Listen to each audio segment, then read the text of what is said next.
அஜித்குமார் வழக்குல நீங்க என்ன பேசுனீங்க? நீங்க பெரிய உத்தமர் வேஷம் போட்டுட்டு ஆனா இப்ப வந்து வாயத்திறக்கமா உட்கார்ந்துருக்காரு. ஏன் உட்கார்ந்து ஏட்டுச்சுரைக்காய் கறிக்கு உதவாதுன்னு ஒரு இது இருக்கு. பேசிட்டேன் நான் ஒரு நான் இதை கொண்டு வந்துட்டேன் அப்படின்னா மட்டுமே அது அமலாயிட்டுன்னு அர்த்தம் கிடையாது. ஒரு ஜீவோ போடுறதுக்கு துப்பு இருக்கிறதா? ஜீவோ போடுறதை விட உங்களுக்கு என்ன வேலை? அந்த படைய தேர்றதுக்கு ஒரு படை வைக்கணுங்கிற மாதிரி நீங்க உங்களுடைய தாவேகா பெண் நிர்வாகிகளை தாவேகா ஆண் நிர்வாகிகள் என்று காப்பாற்றுவதற்காக அதுக்கு ஒரு தனி படை போடுங்க. 100 நாள் சாதனையில பெண்களுக்கு எதிரான வன்கொடுமைகள் அதிகமாகிருக்கு, பாதுகாப்பின்மை அதிகமாயிருக்கு. மக்களுக்குள் நாளைக்கு ஏதாவது தப்பு நடந்தது அதை தட்டி கேட்டோம்னா நம்மளை கொன்னுடுவானுங்கிற பயத்தை வச்சு திமுக ஒரு கெட்டவங்கன்னு காமிக்கிறோம் ஆட்டிடியூட்ல நிர்மல்குமார் என்ன வார்த்தைகள் எடுத்துருக்காரு. ஆமா, அவர் கண்டுபிடிச்சார். சபாநாயகர் கண்டுபிடிச்சாரு.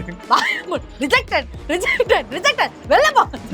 நெக்ஸ்ட் குறிப்பிலது எடுங்க. குறிப்பிலது வெக்கமாக இல்லை ஆளுங்கட்சியை நீக்கிறதுன்னு வரலாறு இருக்கா? அவருக்கு பர்த்டேடா டெத்ரே ஆகி விட்டுறாதீங்க அப்படிங்கிற லெவலுக்கு. அப்போ நம்மிடம் கூடக்கூடிய கூட்டம்ங்கிறது எந்த அளவுக்கு ஒரு நெறிமுறைகளோடு இருக்குது. பாவான்னு அவர் கொண்டு கொஞ்சம் யாராவது கூப்பிட்டு வெளியில வந்து விடுங்கடான்ற மாதிரி ஒரு மனநிலைக்கு போயிட்டோம்.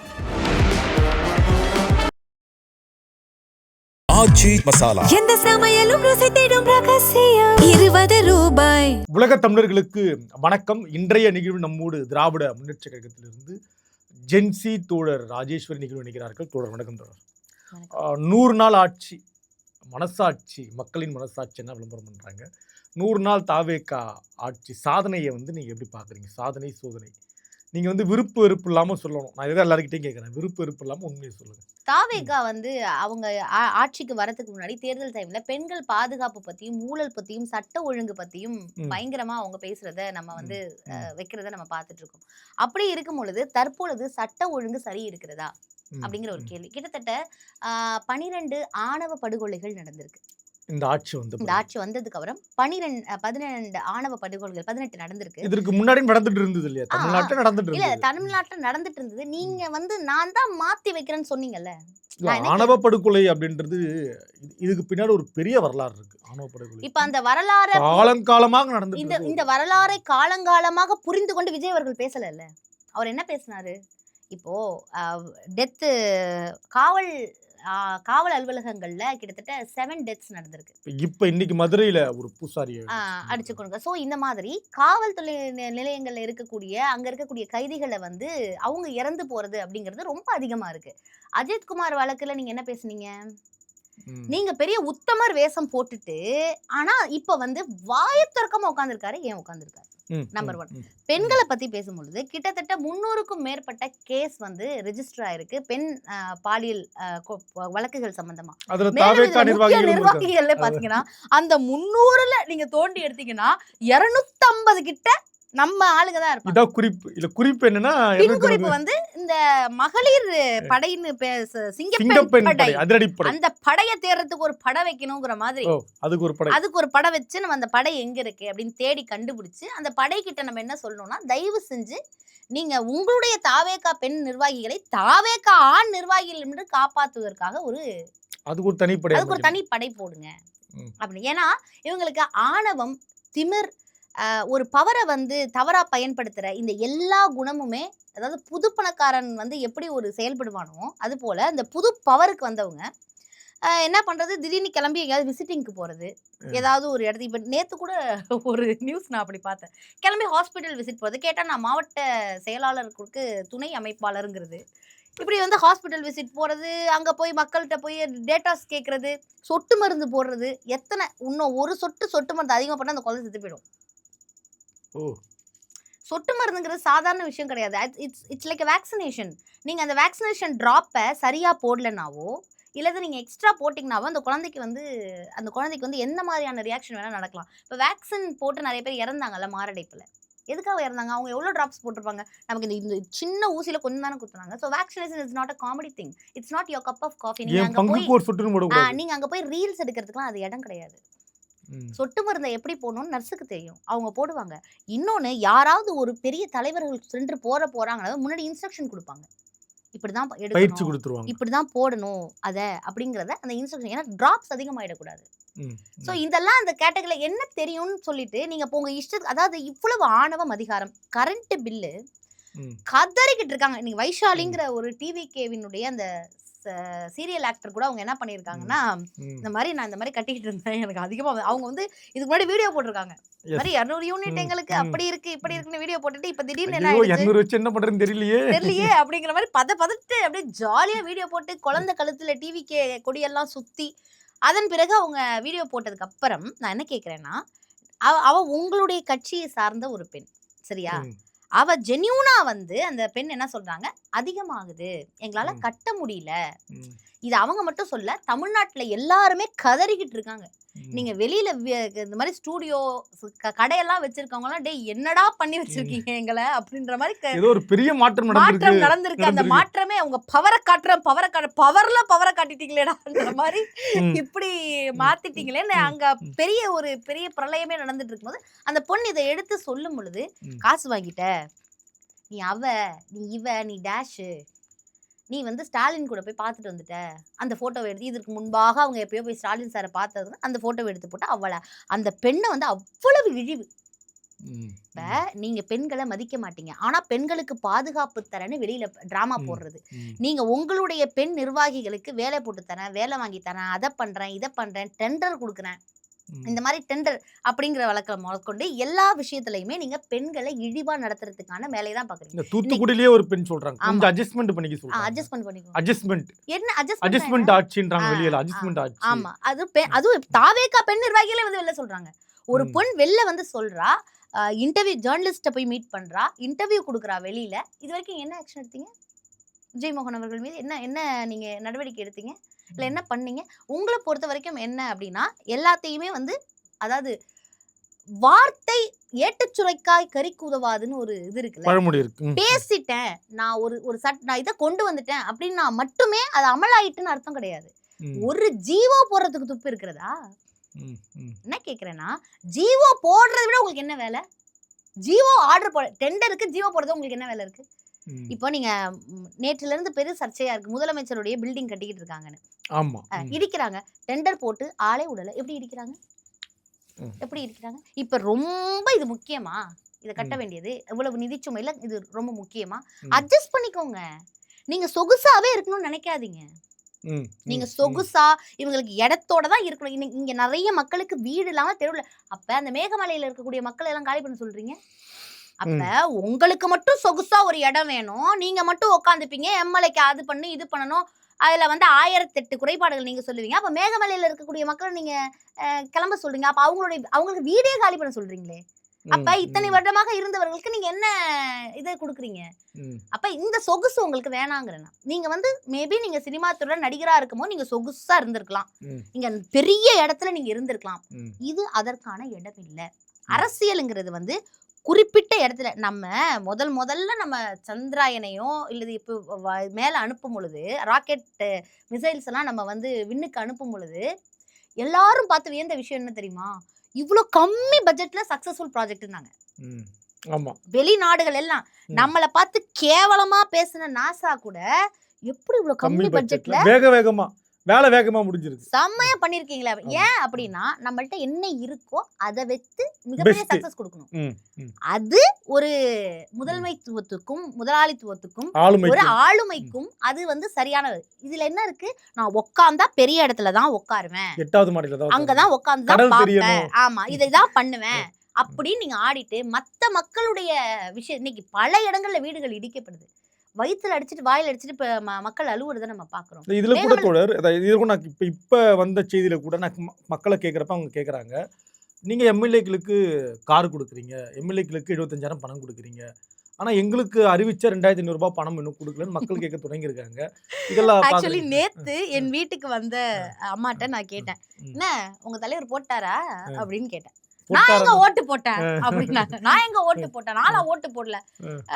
வந்து நான் உங்களை ஓட்டு போட்டிங்களா இல்லையாவது கேட்கல, எப்படி இருந்தாலும் உங்க சுற்று வட்டாரத்துல இருக்கவங்க எல்லாம் எங்கேயாவது கேட்பாங்கல்ல, போட்டாரா 2500 ரூபாய் போடுறேன்னு சொன்னாரே போட்டாரா, எங்கம்மா போட்டாரு எங்க போட்டாரு, அந்த அம்மா ஆரம்பிச்சுட்டு எம்எல்ஏ உடைய ஆட்கள் அங்க வந்திருக்காங்க. அதாவது தாவேகா எம்எல்ஏ ஆட்கள் நேத்து செம்ம திட்டம் ரவுண்டு கட்டிக்கிட்டு எல்லா பெண்களும்.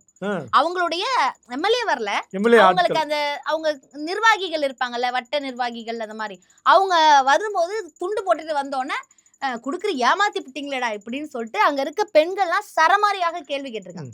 நீங்க யோசிச்சு பாருங்க, திமுக ஆட்சியில இருந்தாலும் இல்லைனாலும் இந்த KK நகர்ல கூட ஒரு கோவில்ல மரம் விழுந்ததா நம்ம பார்த்தோம்.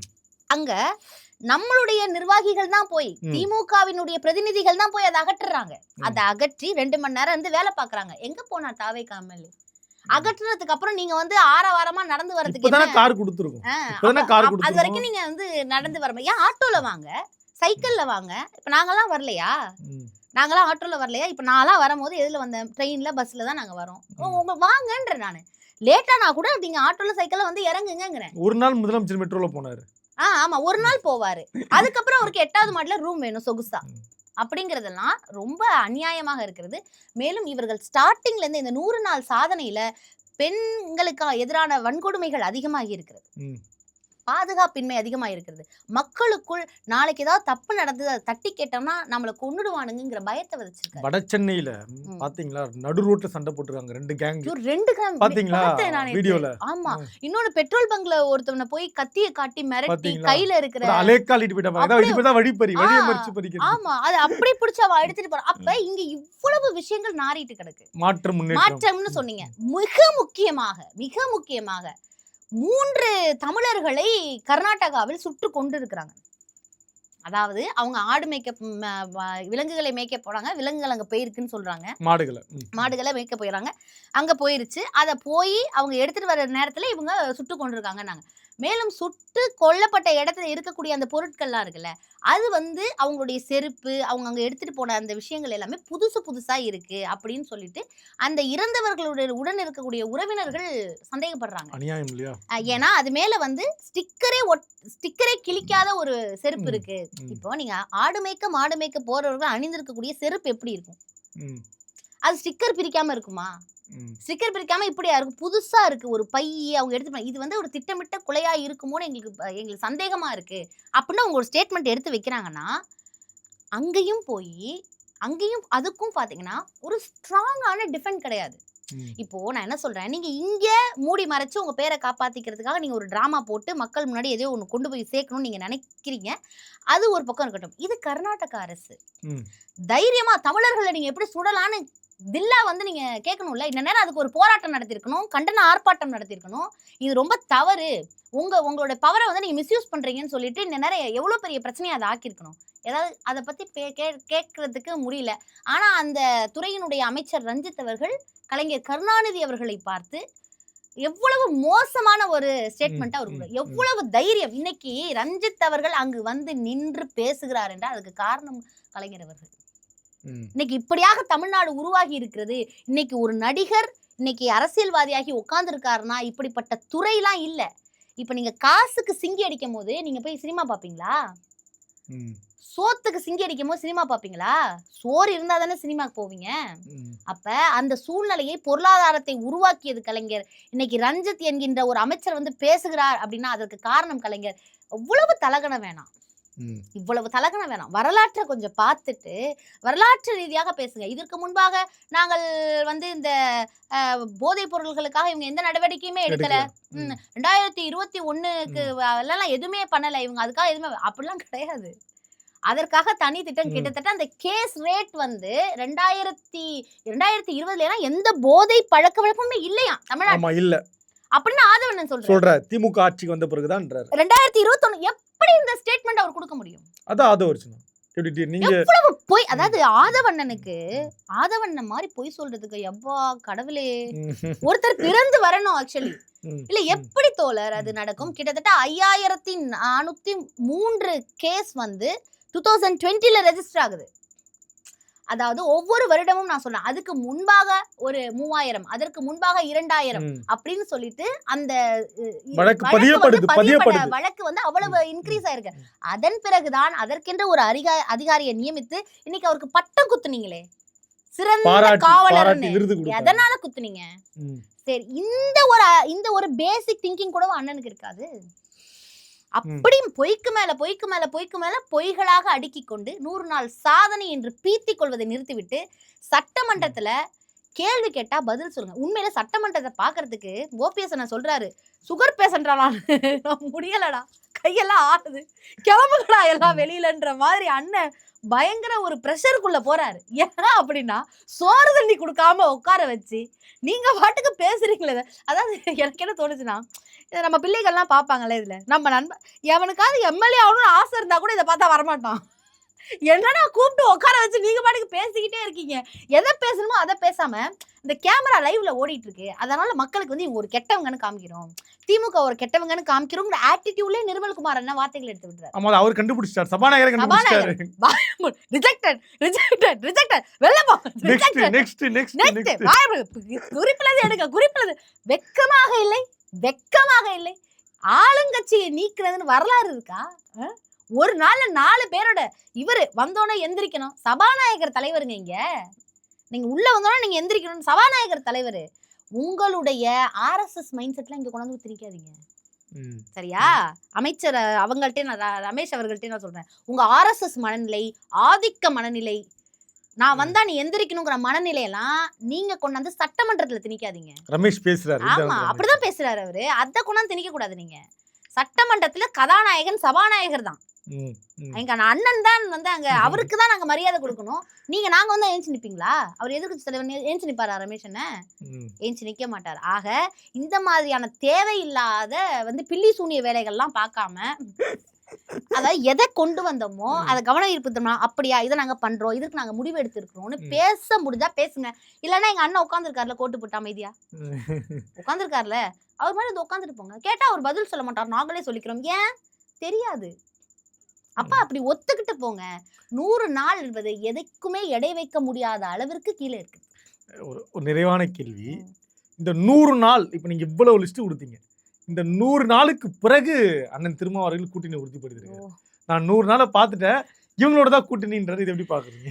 எனக்கு ஆக்சுவலி நேத்து திருமாவளவனை பார்க்க 100 நாளுக்கு பிறகு அந்த முடிவு எடுக்கிறாரு பாருங்க, இவ்வளவு நடந்த பிறகு. ஆமா, எனக்கு உண்மையிலே திருமாவளவனை நேத்து பார்த்த பிறகு திருமாவளவன் வந்து ஒழுக்கத்தை பற்றி அதிகமாக பேசுகிறார். ஆர்கனைஸ்டா இருக்கணும், அஜிடேட்டிவா இருக்கணும், நம்ம ரொம்ப கரெக்டா இருக்கணும்னு பேசுறாரு. ஆனால் அவரை சார்ந்த இந்த கூட்டங்கள் நேத்து அவருக்கு பர்த்டேடா, டெத்ரே ஆக்கி விட்டுறாதீங்க அப்படிங்கிற லெவலுக்கு வேகமா இறைச்சி மூச்சு வாங்கி தண்ணி குடிக்கிற அளவுக்கு. அப்போ நம்மிடம் கூடக்கூடிய கூட்டம்ங்கிறது எந்த அளவுக்கு ஒரு நெறிமுறைகளோடு இருக்கிறது, நம்மை ஒரு தலைவனாக சேர்ற இடம். இல்ல நான் என்ன சொல்ல நீங்க வரீங்க, என் கருத்து பதியப்படாம இருக்குது.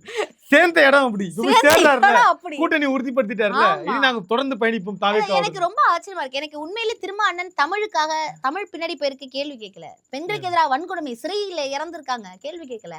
மின் கட்டணம் உயர்ந்திருக்கு, கேள்வி கேட்கல. கர்நாடகால 3 பேர் சுட்டுக் கொல்லப்பட்டிருக்காங்க. அண்ணன் வந்து பயங்கரமா ஆணவ படுகொலை நடந்திருக்கு, எப்படி போய் கூட்டணி வைக்கிறாரு? இப்ப மத்ததெல்லாம் நீங்க விடுங்க, ஆணவ படுகொலை நடந்திருக்குல்ல, கூட்டணி வைக்கிறீங்க? அப்ப உங்களை பொறுத்த வரைக்கும் கொள்கைகளை தாங்கி சந்தர்ப்பவாத அரசியலை முன்னெடுக்கிறார் திருமாவளவன் அப்படிங்கிறதுதான் வெளிப்படையான பதில். சந்தர்ப்பவாத அரசியல்வாதியாக அண்ணன் மாறி. எனக்கு உண்மையிலே திருமாவளவன் ரொம்ப பிடிக்கும். நேத்து உண்மையிலே நான் அவருக்காக பாவப்பட்டேன். மூச்சு இறைக்க தண்ணி குடிச்சிட்டு இருக்காரு, அங்க புடிச்சு இழுக்கிறானுங்க, இங்கே போய் எப்பா ஒரு நிமிஷம் ஆடி போயிட்டோம் நாங்க. பாவம் அண்ணா, அவர் கொண்டு கொஞ்சம் யாராவது கூப்பிட்டு வெளியில வந்து விடுங்கடான்ற மாதிரி ஒரு மனநிலைக்கு போயிட்டோம். உடல் நலத்தை பத்திரமாக பார்த்துக் கொள்ள வேண்டும். ஒரு இடத்துக்கு போறாங்கன்னா கண்டிப்பா ஆர்கனைஸ்டா போய் ஏன்னா ஒரு தலைவர், அப்பார்ட் ஃப்ரம் அவர் மேல நிறைய எங்களுக்கு எடுத்துக்கிட்டோம், ஒரு தலைவருங்கனால அவரை பத்திரமா கொண்டு வர வேண்டியது அங்க இருக்கக்கூடியவர்களின் கடமை அப்படிங்கிறது, அதை அவங்க பாத்துக்கணுங்கிறது எங்களுடைய கருத்தா இருக்கு. கூட்டணி வச்சோன்ற ஒரே பாவத்துக்காக அந்த கூட்டம் மாதிரி இந்த கூட்டம் நடந்துக்க கூடாது இல்லையா? ஆமா, நன்றி. கண்டிப்பா நன்றி. ஆச்சி மசாலா, எந்த சமையலும் ருசி தேடும் ரகசியம். 20